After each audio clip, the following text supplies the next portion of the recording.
Well, good morning and welcome to Dunn First Baptist Church. Dunn's the best town under the sun, my hometown too. Today's lesson is again from Thessalonians, First Thessalonians, and again about Paul. But who gives us hope? And Paul's explaining to the Christians in Thessalonica who they can look to give them hope.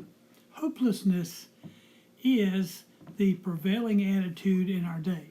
You know, we think, how hopeless it is. We're always going to have wars. We're always going to have famine. We're always going to have sickness.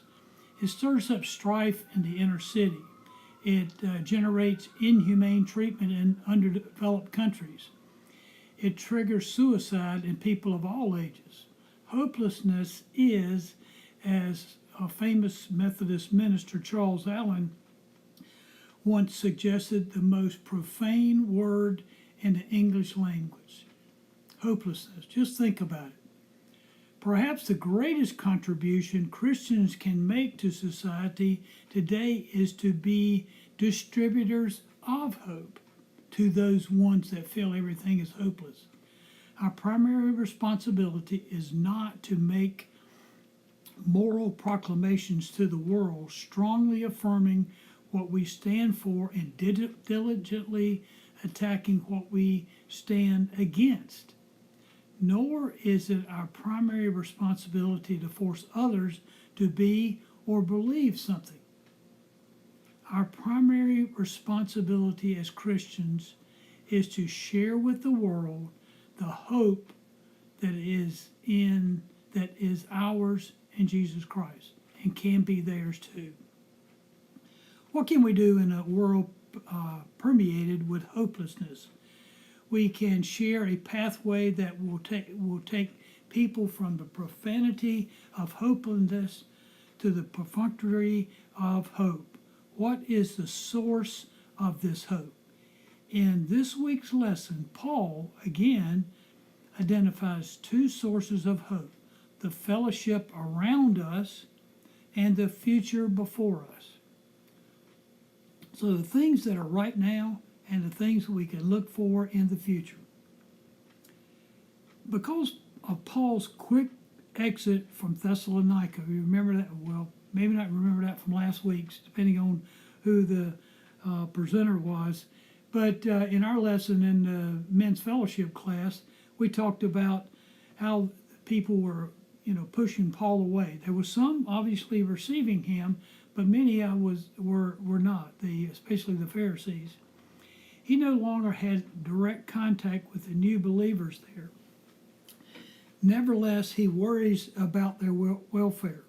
He fears that when they hear about his continued persecution, they will back off from their faith. Meaning, thinking, okay, if this can happen to Paul, it could happen to us too. So he's very concerned that about the Christians there in Thessalonica. Consequently, Paul commissions Timothy, one of his disciples, to visit the believers in Thessalonica so he can evaluate their faithfulness, encourage them to remain strong, and give them words of instruction. So a continuation of what he had done before in his first visit. Timothy returns to Thessalonica with an encouraging report. As it turns out, the Christians at Thessalonica are not struggling with their newly formed faith. Instead, they respond as Christians are supposed to respond with faith and love. So Paul had made a real meaningful impact on the Christians there in Thessalonica. After pronouncing a doxology of praise for the good report concerning the Thessalonian believers, Paul offers some words of instruction. He challenges the Thessalonian believers to live to please God and to refrain from immorality practiced by the pagans in Thessalonica. Those were against Paul. They didn't want any part of Paul because it would upset their status quo and their lifestyle. or immoral lifestyle. He offers this reminder: God did not call us to impurity, but in holiness.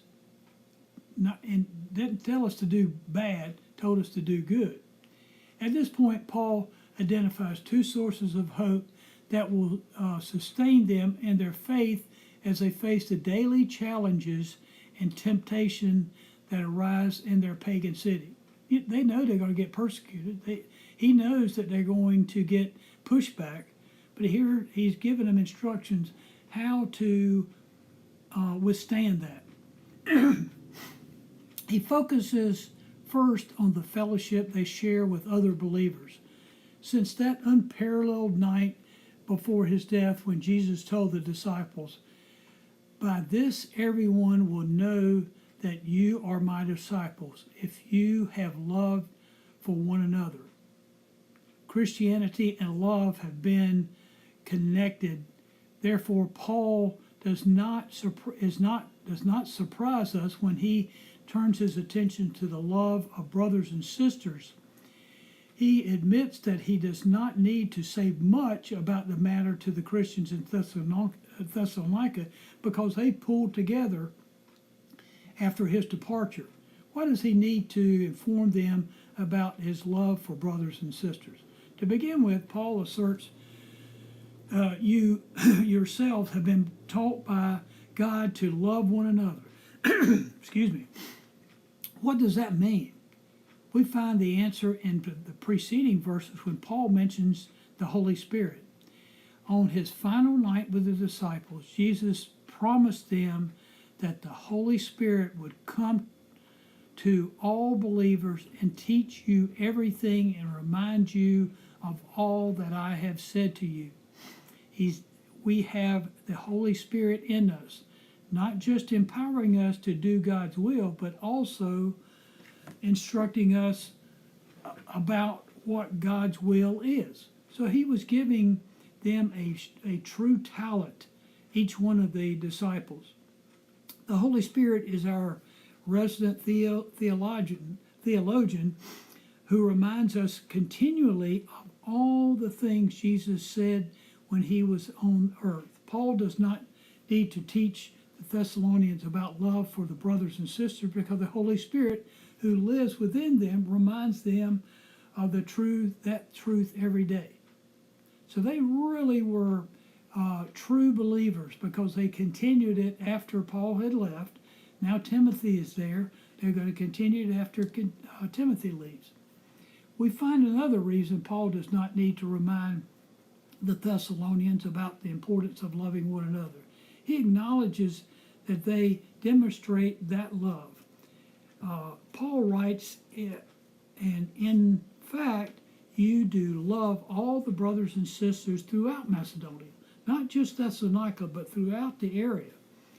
They already demonstrate in their lives this love for other people, not just the Christians in their own church, but also all Christians with whom they may come in contact in other churches in the province of Macedonia. Macedonia is a pretty good sized place. I went there on the way to Kosovo one time, landed in Macedonia, and then took a bus into Kosovo.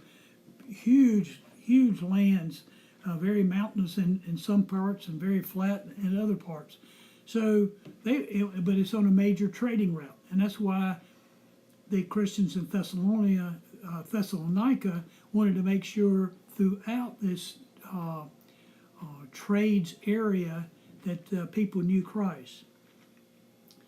If they are being taught by the Holy Spirit to love one another, and if they already display this love for the others, believers in their lives, why does Paul even mention it? He recognizes that they have not yet loved to the fullest degree. He writes, "But we urge you, brothers and sisters, to do so more and more." Paul uses three infinitives to identify some ways in which they can more fully demonstrate their love for God and for others. First, he urges them to aspire to live quietly. Well, he wants them to spread the word, but he wants them to do it, person to person. I think that's what he's saying. But aspire to live quietly. Don't be out there, pronouncing this and that and getting the Pharisees upset and bringing hardship against them. Perhaps Paul's message about the return of Jesus stirred the Thessalonians into a state of agitation that only upset their daily activities, but also generated such a heightened sense of expectancy that it disrupted the fellowship of the church. Paul thus urges them to demonstrate their love by controlling their emotions and living each day with self-control. A good lesson for us to do today too. He also implores them to mind your own affairs. Whoa, that could be something could be used here and today, whether it be on an individual basis, a group basis, or even over social media. Mind your own affairs. Nothing disrupts the fellowship of the church like individuals who interfere in the activities of others or who participate in unkind gossip about others. Obviously we're going through that now, or in the last few months have been going through the local elections and some state elections. And now for the next year we'll be going through national elections. So we'll be hearing a lot of that, of he said, she said, and a lot of rhetoric. But in the letter to Timothy, Paul refers to the believers who are gladding about their from house to house and who are gossips and busybodies, saying what they should not say. Such behavior will disrupt the fellowship of the church. Therefore, Paul exhorts the Christians at Thessalonica to demonstrate their love by minding their own affairs. Stay in your lane, as it is termed today. Finally, the apostle presses them to work with your hands.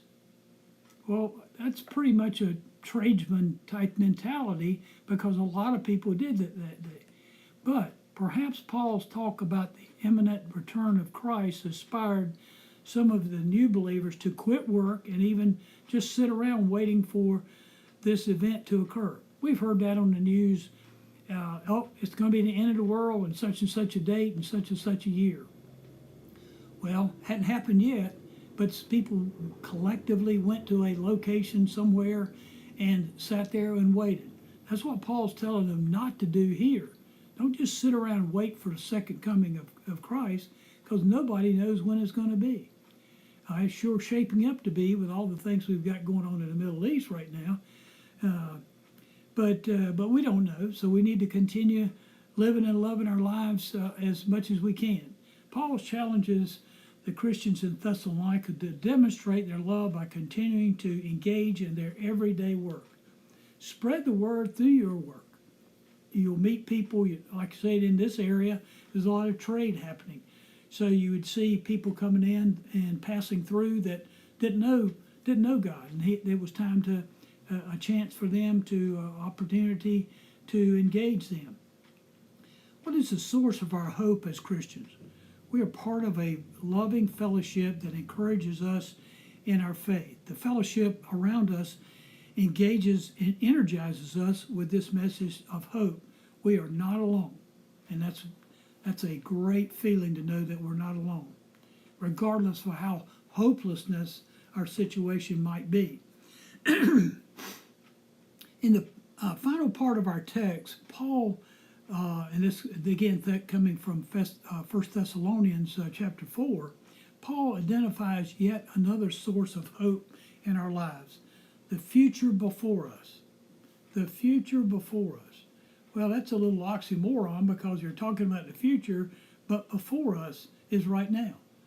So before Paul discusses the return of Christ and the ramifications of his return for our future, he acknowledges Christ or Jesus's accomplishment in his first visit to earth for he recognizes that our hope for the future is rooted in that moment in the past when Jesus died and rose again.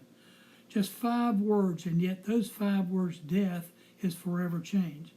We often study the scriptures to see what death did to Jesus, and that is important. But more important, we need to clearly understand that what Jesus did to death, Jesus abolished death and brought life and immortality to light through the gospel. In our text, Paul gives his attention to what will happen in the future because of what Jesus did in the past. He focuses on the second coming of Christ and gives his attention to how believers will relate to the return of the Lord. He writes, "We do not want you to be uninformed, brothers and sisters, about those who have died." He has in mind believers who die before the Lord's return. Paul assures the Christians still alive in Thessalonica that those Christians who already died will not miss out on the glorious event of Christ's return. The same God who raised up Jesus will also raise them up, and they will accompany Jesus as he makes his dramatic return. Boy, that's something to really sink our teeth into and understand and believe that's going to happen. Even Paul said it way back then, and we can see it now. I look forward to seeing my parents, my grandparents, my friends that have gone on before us on that day that Jesus calls us all home. Notice the relationship between the believers who are still alive and those who are already dead. Paul asserts that the believers who are still alive will by no means precede those who have died. Precedence in this time of arrival implies an advantage. For example, the first comers usually get the first choice of their items on sale. Paul assures the believers at Thessalonica that those who are still alive will not have an advantage when Jesus returns. Note the details of Paul's vision about the future. Jesus himself will visibly and triumphantly return to the earth, reversing his visible and triumphant accent at the ascension. Jesus' return will be announced with a cry of command. Originally, the Greek word here described the command of a military leader who his troops line up for battle. In this case, the word refers to command of a triumphant Christ to the dead to arise.